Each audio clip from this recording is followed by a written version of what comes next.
Ya, assalamualaikum warahmatullahi wabarakatuh. Berjumpa lagi dengan saya Delvin Damri. Di sini, seperti biasa saya akan menjelaskan materi. Di sini yang saya akan bahas adalah materi tentang negosiasi bisnis.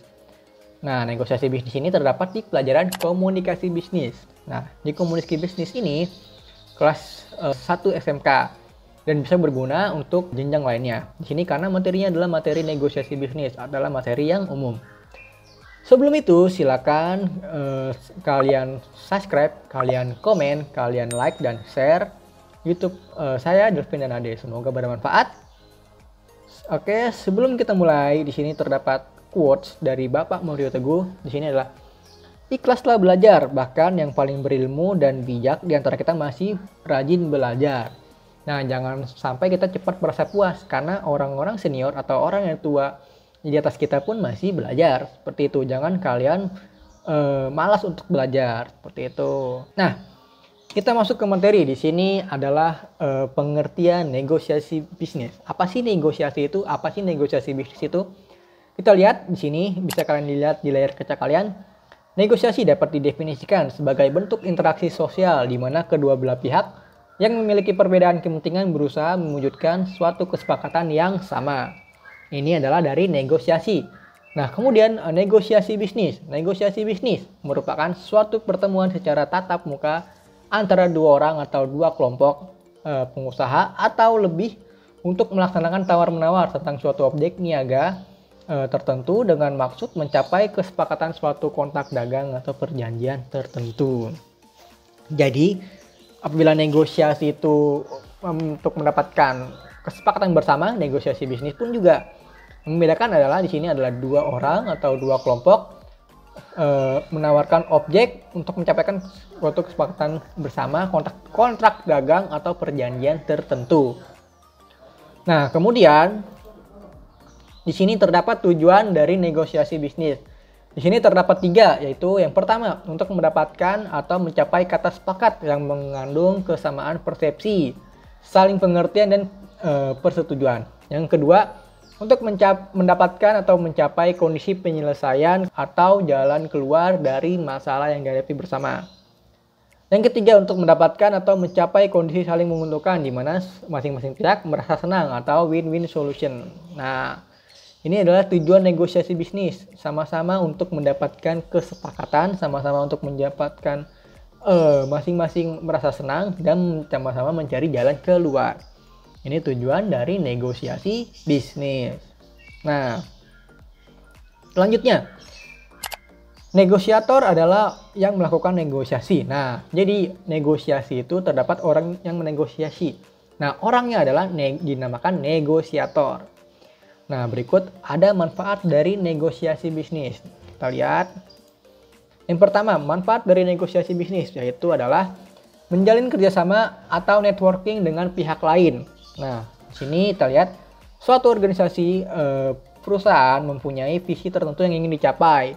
Dalam kerjasama ini akan terjadi proses kesepakatan yang saling membantu dan melengkapi dalam mencapai kesepakatan bersama yang telah dirumuskan melalui negosiasi. Nah, yang kedua, mencari keuntungan yang cukup besar. Salah satu cara untuk mendapatkan keuntungan yaitu melakukan kerjasama. Nah, kerjasama tersebut tentu dilakukan melalui proses negosiasi. Jadi negosiasi dapat mendatangkan keuntungan bagi perusahaan yang melakukannya. Nah, ini ada 5 manfaatnya. Jadi yang pertama, menjalin kerjasama atau networking dengan pihak lain. Dan yang kedua, mencari keuntungan yang cukup besar. Nah, kita lanjut yang ketiga dan keempat dan kelima. Di slide selanjutnya, di sini terdapat pertama, yang ketiga itu ada mempengaruhi pihak lain. Mempengaruhi pihak lain ini maksudnya adalah dengan negosiasi dapat mempengaruhi pihak lain untuk berkenan melakukan bisnis. Kita harus mempunyai pengetahuan dan kompetensi dalam bernegosiasi karena negosiasi kita itu menentukan mau tidaknya pihak lain melakukan kerjasama dengan bisnis kita. Nah, maksud dari mempengaruhi pihak lain ini, dengan adanya negosiasi kita dapat mempengaruhi pihak lain yang tadinya tidak mau berbisnis dengan kita bisa menjadi berbisnis bareng dengan kita. Nah, tapi balik lagi tergantung dari kemampuan negosiatornya. Karena kita harus memiliki kemampuan dan kompeten. Karena apabila kita tidak memiliki kemampuan dan kompeten, pihak yang akan kita ajak kerjasama akan mencurigai seperti itu. Nah, kemudian lalu ada mewujudkan tujuan atau target dengan cepat. Nah, suatu perusahaan mempunyai target dan tujuan yang ingin dicapai dan diharapkan berjalan dengan cepat. Kita dapat melakukan negosiasi yang berhubungan dengan tujuan kita. Dengan begitu, pihak lain akan memberikan bantuan terkait target yang kita inginkan. Nah, mewujudkan tujuan atau target dengan cepat, itu kita harus bekerja sama dan negosiasi berhubungan dengan tujuan kita yang sama. Dengan begitu, pihak lain akan memberikan bantuan terkait target yang kita inginkan. Jadi, kita dapat melaksanakan target dan tujuan dengan cepat.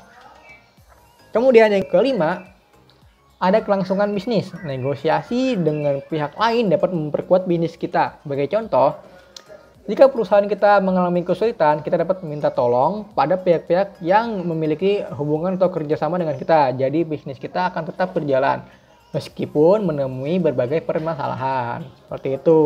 Jadi misalnya yang tadinya perusahaannya, contoh ada perusahaan makanan yang tadinya tidak menyediakan online tapi menjalankan online, bekerjasama dengan pihak misalnya ojek online, seperti itu. Nah, jadi manfaat negosiasi bisnis itu ada 5. Yang pertama itu adalah menjalin kerjasama atau networking dengan pihak lain. Yang kedua, mencari keuntungan yang cukup besar.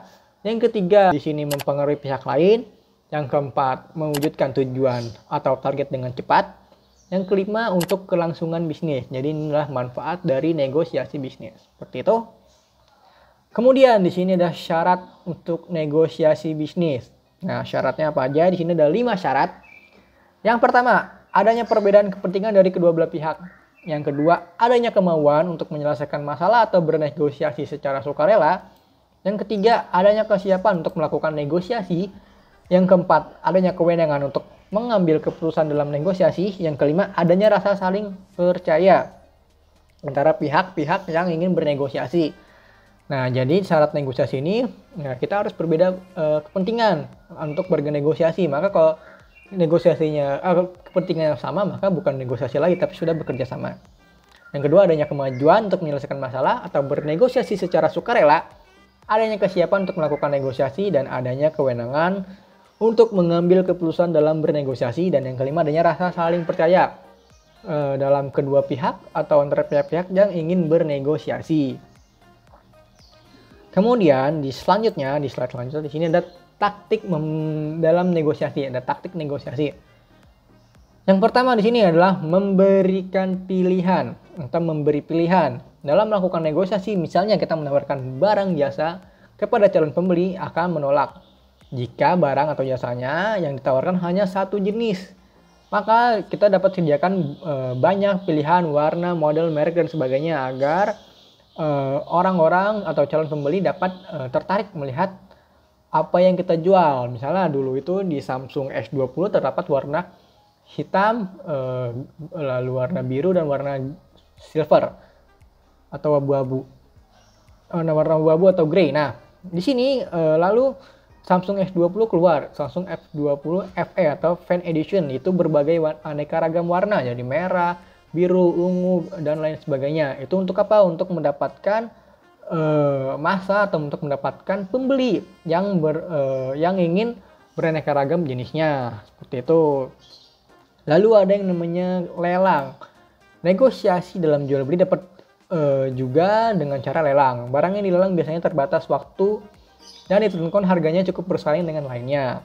Kemudian di sini ada taktik kalah untuk menang, sebuah trik yang dapat diterapkan atau ditetapkan pada negosiasi antara penjual dan calon pembeli. Nah, kesan yang diterima calon pembeli adalah penjual rugi atau kalah, padahal menurut penjual itu tidak. Misalnya kita menjual 50.000, kita jual rugi, padahal kita itu dapat untung, tidak rugi. Tapi si pembeli menganggap kita menjual rugi, seperti itu. Lalu ada penawaran serius. Salah satu trik dalam negosiasi adalah dengan cara serius dan dalam penampilan ucapan dan tindakan. Misalnya di dalam sebuah toko atau barang-barang perhiasan misalnya, itu mempunyai cara itu dengan tampil elegan dan serius dalam penampilan ucapan. Agar apa? Agar menarik konsumen bahwa mereka itu dilayani dengan benar-benar, seperti itu. Lalu persediaan terbatas. Selanjutnya, persediaan terbatas. Penjual yang memiliki persediaan barang yang terbatas biasanya tidak mau dibandingkan dengan keterbatasan milik orang lain. Hal itu dapat dijadikan kesempatan untuk menginformasikan keterbatasan produk, menarik perhatian calon pembeli. Kemudian di sini ada beberapa strategi negosiasi yang membuat Anda menjadi seorang negosiator yang efektif. Yang pertama, harus kalian ketahui alternatif terbaik Anda atau alternatif pilihan terbaik kalian. Kemudian ketahui pihak lawan yang sebenarnya atau tujuannya kita harus ketahui. Yang ketiga, kita harus mengendalikan tempat atau negosiasi atau setting. Lalu kita gunakan kriteria objektif. Kemudian data semua item yang akan dinegosiasikan. Dan kemudian menyesuaikan atau fleksibel. Ini adalah strategi untuk menjadi negosiator yang efektif. Kemudian ada beberapa kemampuan dasar yang harus dimiliki oleh negosiator. Yang pertama, itu adalah percaya diri. Yang kedua, menciptakan penampilan yang baik. Yang ketiga, dapat mengendalikan emosi. Lalu menghargai orang lain, berpikir positif, tidak merasa sempurna, dan mencintai dan memiliki profesi. Kenapa kita harus percaya diri? Karena apabila kita tidak percaya diri, orang yang akan kita ajak negosiasi, dia tidak akan percaya bahwa kita berjalan di dalam bisnis yang kita jalankan. Seperti itu. Kita harus menciptakan penampilan yang baik. Jangan sampai kita menciptakan penampilan yang buruk dalam negosiasi. Kita harus rapi, harus wangi, dan lain sebagainya. Lalu dapat mengendalikan emosi. Itu maksudnya adalah kita tidak langsung menekan orang tersebut atau tidak langsung emosi apabila orang tersebut berbeda pendapat dengan kita. Kita harus mengendalikan emosi dan harus menghargai orang lain. Lalu berpikir positif, tidak merasa sempurna, dan mencintai dan memiliki profesi. Kemudian sudah selesai, terima kasih. Mungkin itu saja yang bisa saya sampaikan. Apabila ada pertanyaan, kalian bisa menanyakan saya melalui Instagram saya Delvin dan Ade, ataupun kalian bisa melalui YouTube saya di komen melalui Delvin dan Ade. Nah, itu saja untuk materi komunikasi bisnis, negosiasi bisnis. Kurang lebihnya mohon maaf apabila ada salah kata dalam penyampaian materi. Semoga video ini bermanfaat dan kalian bisa menemukan materi sejenisnya di internet ataupun di buku ataupun di perpustakaan. Kurang lebihnya mohon maaf. Assalamualaikum warahmatullahi wabarakatuh.